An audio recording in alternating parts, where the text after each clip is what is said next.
นางเบิ่งเขาท่าเขาทาง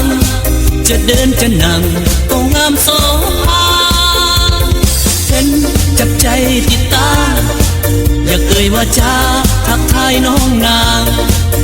แต่มีคนนั่งคอยเคียงข้างหายามว่างเขาน้อยก็บ่มีได้แต่เฝ้าแลมองทั้งหวังทองจับจองเป็นคู่ใจได้แต่ฝันแต่ใฝ่เก็บเอาไว้เป็นความทรงจำโอ้น้องมักเขาข้างเดียวเขาบ่สนบ่เกี่ยว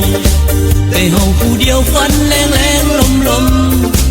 อย่าละทมหัวใจข้าเอ๋ยจงคิดเสียเลยแค่นี้ก็สุขสันต์ที่เฮาได้ฝันมักเขาข้างเดียว